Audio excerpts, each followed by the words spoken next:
오늘 우리에게 주신 하나님의 말씀은 누가복음 2장 41절로 52절 말씀입니다. 누가복음 2장 41절로 52절 말씀을 제가 봉독하겠습니다. 그의 부모가 해마다 6월절이 되면 예루살렘으로 가더니 예수께서 12살 되었을 때에 그들이 이 절기의 관례를 따라 올라갔다가 그 날들을 마치고 돌아갈 때에 아이 예수는 예루살렘에 머무셨더라. 그 부모는 이를 알지 못하고 동행 중에 있는 줄로 생각하고 하룻길을 간 후 친족과 아는 자 중에서 찾되 만나지 못하며 찾으면서 예루살렘에 돌아갔더니 사흘 후에 성전에서 만난즉 그가 선생들 중에 앉으사 그들에게 듣기도 하시며 묻기도 하시니 듣는 자가 다 그 지혜와 대답을 놀랍게 여기더라. 그의 부모가 보고 놀라며 그의 어머니는 이르되 아이야 어찌하여 우리에게 이렇게 하였느냐. 보라 내 아버지와 내가 근심하여 너를 찾았노라. 예수께서 이르시되 어찌하여 나를 찾으셨나이까. 내가 내 아버지 집에 있어야 될 줄을 알지 못하셨나이까 하시니 그 부모가 그가 하신 말씀을 깨닫지 못하더라. 예수께서 함께 내려가사 나사렛에 이르러 순종하여 받드시더라.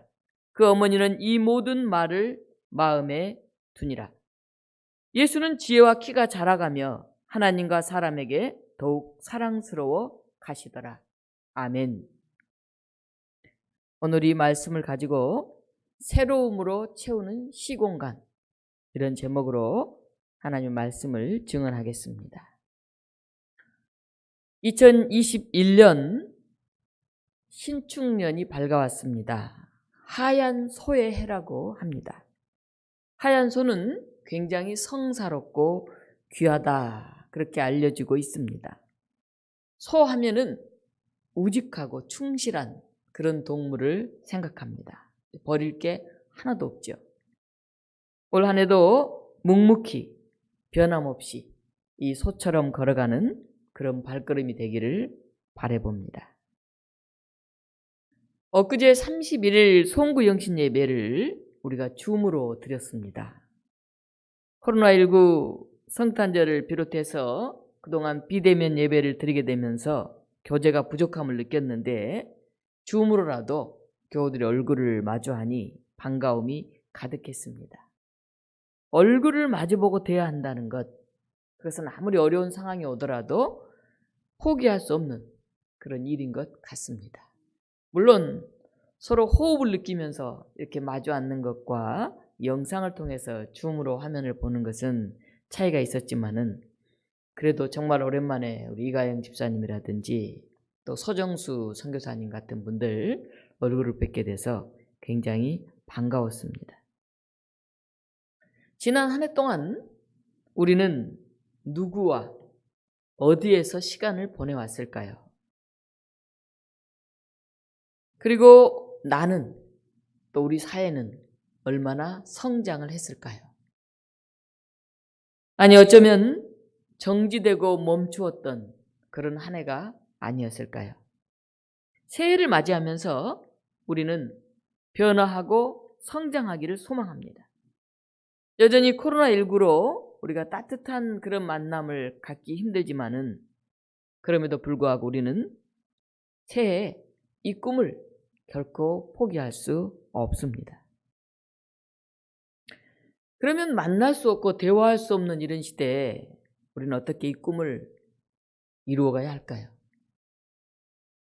첫째는 위기로 인해서 우리 삶에 여러 가지 갈등이 있을 때, 또 충돌이 있을 때 이것을 화합하려는 마음이 있는 사람이 이 새로운 생각을 하게 된다, 그렇게 얘기하고 있습니다. 건축가 유현준 씨가 쓴 공간이 만든 공간이라고 하는 책을 읽었습니다.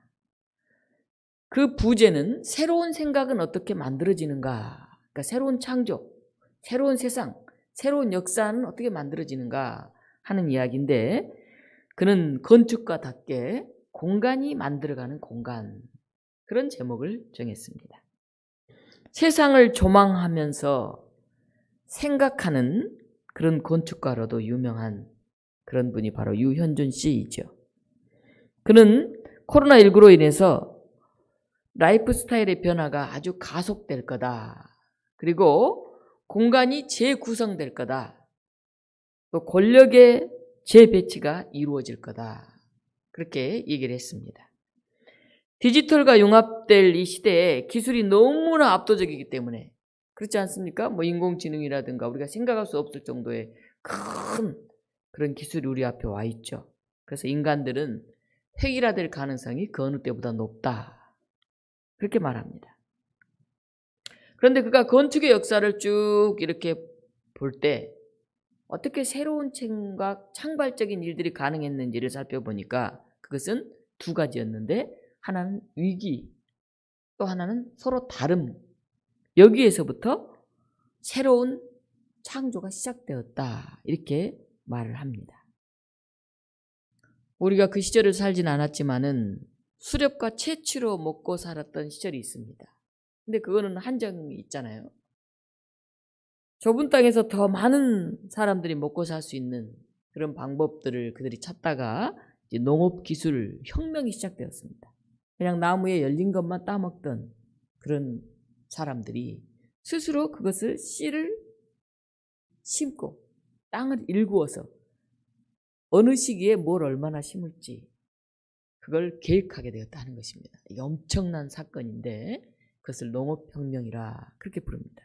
우리야 뭐 그게 너무 일상적인 거지만 별로 뭐 새로울 것 같지 않지만 그 옛날에 열매가 없으면 굶어 죽어야 되던 그 시절에 스스로 씨앗을 뿌린다는 거, 농사를 짓는다는 거, 그건 어마어마한 새로운 사건이었습니다.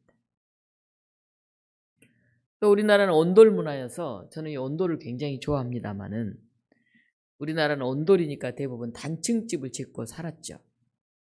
그런데 온돌이 아닌 이제 침대 문화 같은 데는 이렇게 아파트라든가 더 이렇게 크게 집들을 짓는데 온돌은 높은 이런 집들을 짓지는 대부분 않았습니다. 사람들이 이렇게 많이 모이는 그런 고밀화된 도시가 만들어지기가 좀 어려웠습니다. 우리나라의 건축구조상.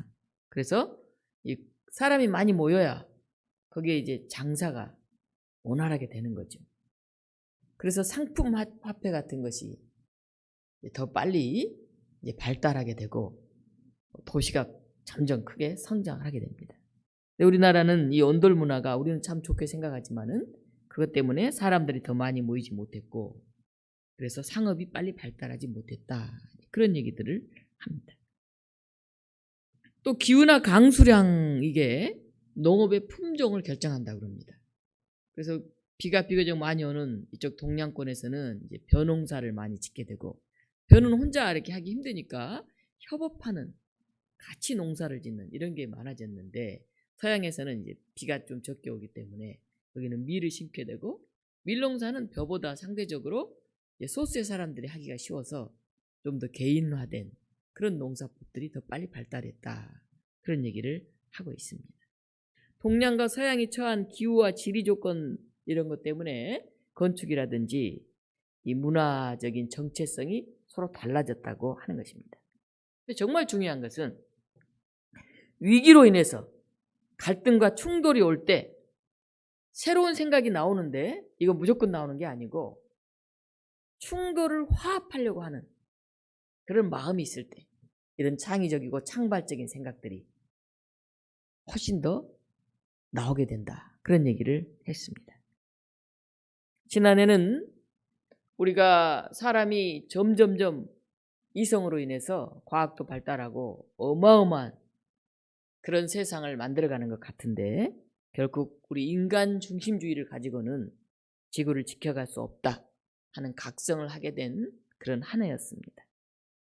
지금 현재 존재하고 있는 우리 인간을 우리가 호모 사피엔스라고 부른다고 제가 얘기했습니다. 이 슬기로운 인간 그런 뜻이죠. 머리가 굉장히 좋잖아요. 비상하잖아요.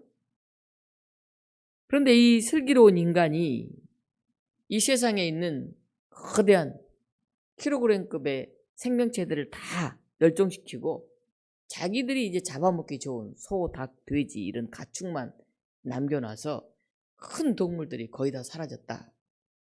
그런 얘기를 드렸습니다.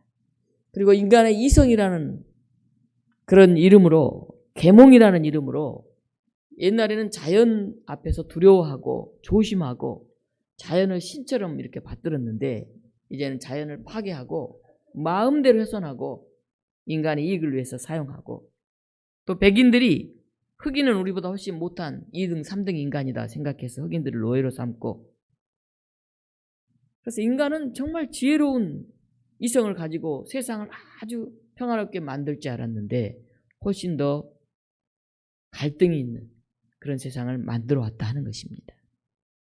요즘 우리가 살고 있는 사회를 신자본주의라 그런 얘기를 합니다. 우리 자본주의가 발달하면서 사람들이 점점 풍요로워진 것 같이 보였는데 현대에 와서 보니까 빈부의 격차가 너무 심해졌습니다. 우리나라는 너무너무 잘 살아졌는데 점점 사람들은 살기 힘들다고 그럽니다. 이 양극화가 일어나고 있는 것이죠. 젊은이들이 열심히 일만 해서는 집 한 채 장만하기 어렵다. 그런 자괴감이 점점 많아지고 있습니다. 이 자연은 온난화 등 이상기후로 인해서 우리 삶의 방식을 아주 바꿔버리고 있습니다. 우리가 생각하지 않아도 뜻하지 않아도 이 자연의 이상기후 때문에 우리의 삶의 스타일이 바뀌고 있는 것입니다. 코로나19 바이러스 등으로 인해서 우리 인간의 욕심에 대한 자연의 반격을 우리가 온몸으로 깨닫고 있는 그런 오늘입니다. 2021년 우리가 새해를 맞이하면서 우리는 이제 새로운 생각을 해야 될 것 같습니다. 자기를 사랑하는 이 자기애로 가득한 우리, 그리고 정말 이성에 의해서 뭔가를 이루어보려고 하는 이런 인간 중심주의를 우리가 이제 넘어서야 합니다. 갈등과 위기가 충돌할 때는 화해하는, 화합하는 그런 마음을 가진 사람들에 의해서 새로운 생각들이 만들어진다고 얘기를 했습니다. 하늘과 땅을 연결하고 사람과 사람을 연결하고 인간과 자연 간의 이 화해를 만들어가기 위해서는 누가 누구를 지배하고 정복하고 자기 뜻대로 모든 것을 다스리는 그런 사회가 결코 바람직하지 않습니다. 우리 유형준 씨가 그런 얘기를 했는데요. 발전은 자신이 불완전하다는 것을 인정하고 더 좋은 곳으로 변화하려고 노력하는 그때 이루어진다. 그런 얘기를 했습니다. 우리 인간이 이성적으로 굉장히 뛰어나고 대단한 것 같지만은 이 코로나 바이러스 이거 하나 제대로 해결하지 못해서 해를 넘기고 있지 않습니까? 물론 지금 백신이 만들어졌지만은 그걸 이제 가지고 사용하는 중에 어떤 부작용이 나올지 걱정하는 가운데서 유럽의 어떤 국가들은 나는 먼저 그거 안 맞겠다, 안 먹겠다 뭐 이렇게 다른 사람들 실험해 봐라 그런 얘기를 하고 있습니다. 우리 인간은 호모 사피엔스가 아니라 저는 공생하는 인간 호모 심비우스가 되어야 된다 그렇게 말씀을 드렸습니다.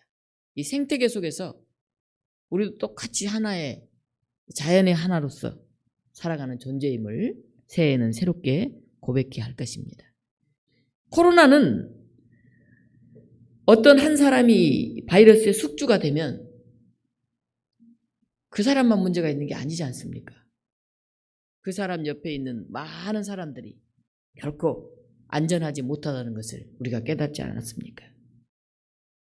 박쥐나 낙타 같은 동물들도 우리가 함께 살아가는 존재들이라는 것을 우리가 절절하게 느껴야 합니다. 생명에 대한 존중, 또 이 땅에 태어난 모든 사람은 최소한의 기본적인 삶의 조건 가운데서 최소한의 행복을 누리면서 인간됨, 그 인간으로서의 자존감과 삶의 가치를 저버리지 않는 그렇게 살아갈 수 있는 그런 환경을 우리가 만들어가야 하지 않겠습니까? 우리가 자연을 다스리고 자연을 정복하려고만 생각했는데 지금 돌아보니까 이 자연이 얼마나 우리를 품고 있고 우리가 살아갈 수 있는 조건들을 만들어주고 있는 것인지, 그래서 우리가 자연 앞에 감사하고 정말 겸손해야 되는지 그것을 뼈저리게 다시 느끼고 고백하는 그런 시작이 되었으면 좋겠습니다. 이런 삶을 살아가신 분, 그분이 바로 예수님이십니다. 로마의 압제와 불의에 눈 감고 자신의 기득권을 누리려는 이스라엘 지도자를 향해서 예수님은 바로 당신들 때문에 새롭게 창조하고 새롭게 리더해 가야 될 그런 사람들이 자기 역할을 다하지 못하고 있을 때 백성들이 오랫동안 기다려오던 하나님 나라에 대한 꿈도 잃어버리고 자신들이 하나님 사람이라고 하는 자부심도 희미해져 버릴 수밖에 없다고 하는 것을 계속해서 지적하시고 말씀하셨습니다. 이스라엘이 로마의 압제하에 있던 이런 위기 상황에 오신 예수님은 하나님 나라를 선포하시면서 바로 여러분들이 하나님이 택한 그런 사람들이라고 하는 것을 다시금 깨닫게 해주었습니다. 예수님은 백성들에 대한 연민, 긍휼을 가지고 계셨고 하나님과 인간을 화해시키려고 하는 그런 마음이 있었기 때문입니다. 그래서 결국 주님은 하늘과 땅을 연결시켜 주셨고 사람과 사람을 연결시켜 주셨고 늘 자연을 통해서 하늘 나는 새를 보라. 저 밭에 씨 뿌리는 농부를 보라. 저 씨앗을 보라. 이런 얘기를 통해서 자연을 통한 교훈을 우리에게 주셨습니다. 두 번째, 변화와 성장은 어떻게 가능한가? 그것은 묵상과 기도로 채워가는 자기 성찰의 시공간을 통해서 시작됩니다. 우리가 교회도 이렇게 오래 다니다 보면 또 어떤 직장 생활이라든가 어떤 일도 오래 하다 보면 무덤덤해질 때가 있습니다. 그래서 그 자리에 가도 별 감동이 없습니다. 그럴 때는 때로는 새로운 공간이 우리에게 필요합니다. 일상의 공간을 떠나서 우리가 함께 열정을 나눌 수 있는 뭔가 변화를 가져올 수 있는 그래서 나에게 새로움을 줄 수 있는 그런 공간을 때로는 우리는 찾아가야 할 때가 있습니다. 오늘 성경 본문에 보면 예수님과 그의 부모들은 6월절이 되면 신앙의 고향인 예루살렘으로 올라가서 다시 재충전을 하곤 하셨습니다. 2장 41절에 그의 부모가 해마다 6월절이 되면 이 절기의 관례를 따라 예루살렘으로 올라갔다 이렇게 나와 있습니다. 율법에 의하면 유대 성인 남자는 6월절, 오순절, 초막절 이 3대 절기에 예루살렘을 방문해야만 했습니다. 그런데 이제 바벨론 포로 이후에 세계 곳곳으로 유대인들이 흩어졌죠. 그래서 1년에 3번 예루살렘에 와서 순례하기가 너무 힘들어졌습니다. 그럴 경우에는 최소한 1년에 한 번이 6월절만은 모두 함께 모여서 하나님께 예배드리려고 최선을 다했습니다. 그래서 6월절은 이스라엘의 최대 명절입니다. 애굽에서 탈출한 날을 기념하는 이 명절은 8일 동안 잔치가 열립니다. 6월절 잔치는. 어마어마한 잔치죠. 일주일 내내 그 뜻을 기리면서 여러 가지 행사들이 이루어집니다. 이 6월절이 되면 전국 방방곡곡에서 뿐만이 아니라 외국에 사는 그런 유대인들도 이 절기를 지키려고 예루살렘으로 모여들기 시작합니다. 그야말로 인산인해의 상황인 것이죠. 요셉과 마리아도 이 6월절이라는 시간에 정말 신실한 마음으로 12살 난 예수를 데리고 예루살렘을 찾았습니다. 저는 우리 교우들에게도 너무 변화 없고 너무 무미건조하게 그렇게 느껴질 때는 공간을 좀 바꾸고 새로움을 좀 만들어 보십시오. 그렇게 말씀을 드리고 싶습니다. 새해가 되면 기도하러 기도원에 가는 사람들이 있습니다. 또 여름이 되면 교회에서 영성훈련을 위해서 수련을 떠나는 분들도 있습니다. 또 교회가 아니더라도 개인적으로 새해를 시작하면서 뭔가 내가 새로운 마음으로 충전해야 되겠다. 그래서 쉼을 위해서 집을 떠나서 낯선 곳에서 새로운 자연 속에 새로운 관계 속에 이렇게 머물다 오는 사람들이 있습니다. 우리 삶이 너무 다람쥐 쳇바퀴 도는 것처럼 지나간다 그렇게 생각할 때 여러분들이 새로운 것들을, 새로운 공간을, 새로운 내용들을 다시 생각해 보았으면 좋겠습니다. 지난해 이사한 우리 교우들이 몇 분 계십니다. 새로운 공간은 정말 새롭게 시작하는 계기가 됩니다. 제가 바라기는 말씀을 묵상할 수 있는 그런 시간과 공간을 만드셨으면 좋겠습니다. 자기 공간이 필요해요. 장소를 정해야 되는 것이죠. 내가 저녁 8시 반이 되면 내 책상 앞에서 자리가 없을 수도 있죠. 아니면 조그마한 접었다 피는 그런 식탁을 하나 이 자리에 놓고 거기서 내가 10분간 제가 가정예배에서 책을 다 보내드렸는데 그 한 페이지라도 좀 읽겠다.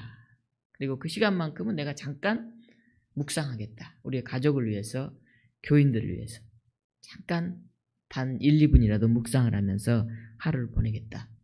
그런 시주작이 되었으면 좋겠습니다. 더 바람이 있다고 한다면 옆에 작은 묵상 노트를 하나 써놓고 묵상 후에 한 5줄 정도라도 그날의 간단한 일들을 한번 메모해 볼 수 있었으면 좋겠습니다. 그것이 몸에 쌓이면 습관이 됩니다. 공간을 정하고 시간을 정해서 계속해서 매일같이 반복하면 그때 습관이 됩니다. 그때 비로소 그 옛날의 관습들을 바꿀 수가 있습니다. 머릿속에 해야지 생각하고 공간을 정하지 않고 시간을 정하지 않으면 그걸 하기는 굉장히 어렵습니다. 새롭게 출발하시는, 특히 이사하신 우리 교우들, 자녀들과 새 집에서 새로운 시공간을 만들어 가시기를 바랍니다. 어려울수록, 위기일수록 기본에 충실한 신앙이 되시기 바랍니다. 저는 일상의 공간을 재배치하십시오. 그렇게 말씀드리고 싶습니다. 코로나는 어쩌면 우리에게 그동안의 생활 방식과 전혀 다른 그런 공간을, 시간을 만들어주고 있는지도 모르겠습니다. 사람들이 그런 얘기를 합니다. 이사 간 사람들은 이사했으니까 나는 이제 이 집에서 이렇게 시작하겠다. 그렇게 새롭게 시작을 할 텐데 나야 뭐 맨날 살고 있는 이 집에서 아주 좁은 곳에서 어떻게 새로운 공간을 만들어갈 수 있나요? 그렇게 질문할 수 있습니다. 그동안 우리는 너무 분주해서 새로운 것들을 생각하고 그것을 내 삶에 적용해 볼 그런 여유를 갖지 못했습니다. 또는 그 반대로 너무 그냥 일상이 똑같으니까 너무 무료해서 거기에 새로운 생각과 새로운 내용을 집어넣을 그런 준비를 하지 못했습니다. 똑같은 집에서 몇 년간 살고 있는 그 자리를 할지라도 이제 새해가 밝아왔기 때문에 우리가 다시 한번 출발할 수 있는 그런 시간이 우리에게 주어졌습니다. 그것이 창문 앞에 탁자를 하나 탁 놓고 거기에서부터 출발하셔도 됩니다. 독서하고 묵상할 때 삶이 변합니다. 제가 살아보면서 끊임없이 책을 읽고 자기 삶을 성찰하고 세상을 보는 눈이 새로워지는 것을 경험을 했습니다. 새해 겨우 몇 분이 매일 에베소를 읽고 이제 글을 톡방에 단상으로 올려서 굉장히 기뻤습니다. 바쁘다고 예수님까지 잊어버리지 말고 그러니까 영적으로 늘 충만해지는 그런 일에 동참하시기를 바랍니다. 대단한 그런 일이 필요한 게 아닙니다. 하루 15분 그 시간 한번 내다보면 그 15분이 어마어마한 그런 은혜로 채워지는 것을 경험하게 될 것입니다. 위기는 늘 새로운 기회입니다. 독서하고 성찰하는 사람들에게는 생각지 않는 순간에 성장의 기회가 옵니다. 저도 지난해는 코로나19로 만날 수도 없고 모일 수도 없으니 참 소통하는데 어려움이 많다 하는 생각을 했습니다. 지난 하반기에는 이 경기도청의 독서 동아리 리더 과정을 줌으로 이제 강의를 하게 됐습니다. 저는 그렇게 인터넷을 잘하는 그런 세대가 아닙니다. 그리고 여전히 굉장히 서툴죠.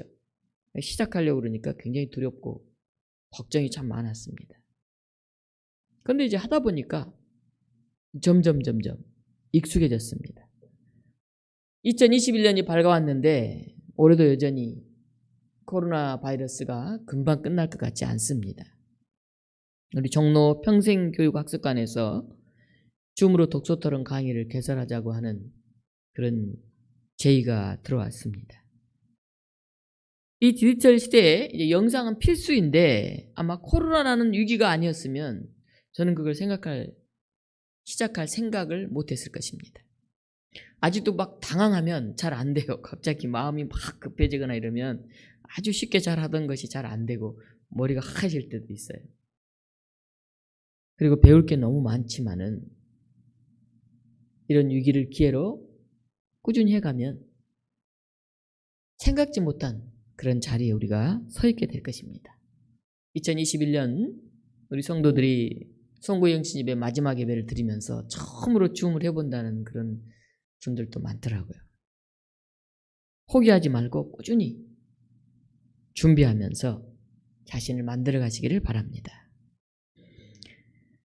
세 번째는 우리가 있어야 할 자리를 인식하면서 우선순위를 정해서 시공간을 배치를 하십시다. 6월절 행사가 끝나고 마리아와 요셉은 집으로 내려갑니다.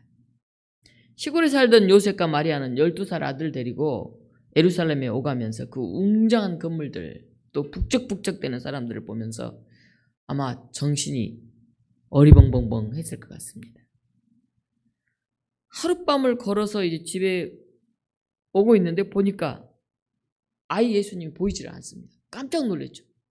아이를 떼어놓고 온 거예요. 소년 예수를 잊어버린 것이죠. 우리가 너무 분주하고 바쁘면 진지하게 생각할 그런 여유가 없습니다.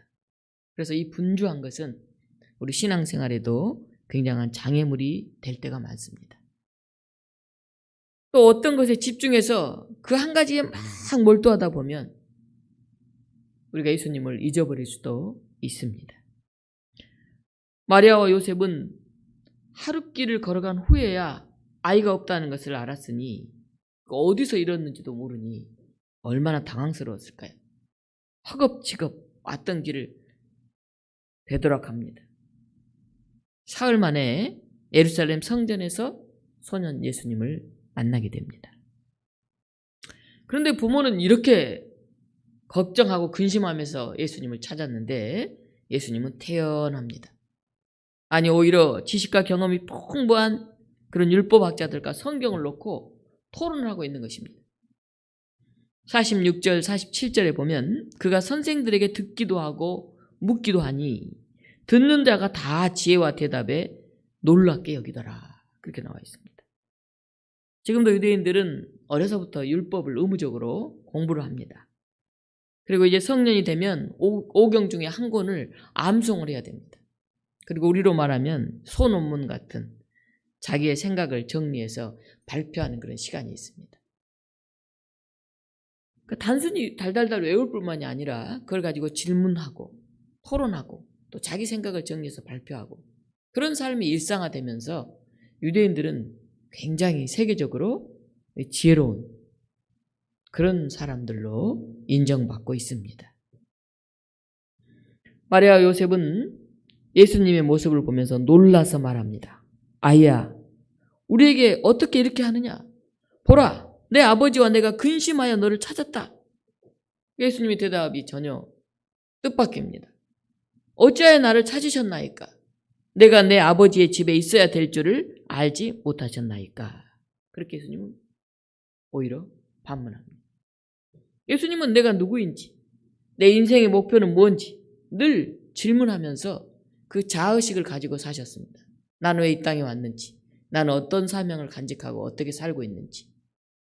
그런 예수님이셨기 때문에 예루살렘 성전에서도 그는 성경에 대한 많은 그런 질문을 가지고 물을 수 있었고 또 내노라 하는 지식인들인 그런 율법학자들하고도 토론을 할 수가 있었던 것입니다. 예수님은 자신이 찾은 자기만의 삶의 공간, 자신이 마땅히 있어야 할 곳, 그것을 하나님의 집이라고 그렇게 말씀하셨습니다. 내가 내 아버지 집에 있어야 될 줄을 알지 못하였나이까? 그렇게 반문하신 것입니다. 예루살렘 성전에서 랍비들과 말씀을 듣고 질문하고 토론하면서 하나님의 깊은 뜻을 다시금 예수님은 정리하고 자기 마음속의 확신으로 간직하게 되었을 것입니다. 그리고 오늘 또 본문에 보면 51절에 이렇게 기록되고 있습니다. 예수께서 함께 내려가사 나사렛에 이르러 순종하여 받드시더라. 예루살렘 성전에서는 철저하게 하나님 앞에서 말씀을 가지고 랍비들과 씨름하던 그 예수님이 이제 다시 나사렛에 이르러서는 부모님들과 함께 그 안에서 자신이 해야 될 일들을 아주 순종하면서 받들었다 하는 것입니다. 예수님 어느 공간에서나 자신이 우선적으로 해야 될 일이 무엇인가를 잘 아셨습니다. 시간과 공간의 우선순위를 어떻게 정하고 배치하느냐, 여기에 따라서 우리 삶은 굉장히 달라집니다. 52절입니다. 예수는 지혜와 키가 자라가며 하나님과 사람들에게 더욱 사랑스러워 가시더라. 예수님은 지적으로, 정신적으로, 영적으로 균형과 조화를 이루며 성장하셨습니다. 여기 더욱 사랑스러워 가시더라. 이 말은 카리스라는 말인데 은혜스러워 가시더라, 그런 뜻입니다. 사실은 아이가 자라며 강하여지고 지혜가 충만하여 하나님의 은혜가 그의 위에 있더라, 이 40절 말씀과 같은 의미입니다. 예수님이 자라면서 점점 더 은혜스러워 가시더라. 여러분의 묵상 자리를 만들면 그것이 성전이 됩니다. 하나님이 머무는 성지가 됩니다. 오늘 1월 첫 주일에 각자 가정에서 예배드리고 있는 성도들, 여러분이 계신 그곳에 묵상의 자리를 만드시기 바랍니다. 그곳에서 새로움을 만들어 가시기 바랍니다. 그리고 여러분이 있어야 할 자리를 바로 인식하고 시간과 공간을 효율적으로 관리해가는, 그리고 여러분 삶의 내용을 말씀으로 묵상으로 채워가는 그런 성도들이 되시기를 바랍니다.